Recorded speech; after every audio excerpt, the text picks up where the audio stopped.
जिला डोडा में काला उत्सव program boys higher secondary school Doda में मुनक्किद किया गया।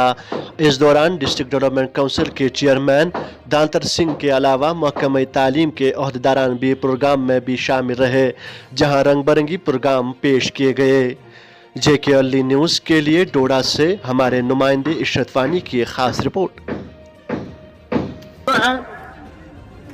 ये फिर एक बार एक्टिव होकर अपनी कला, जिसको ये अपनी पढ़ाई के साथ साथ इसको निखार लाने के लिए यही एक जगह है जहां पर इनको ये मौका मिलता है। और स्कूल से ही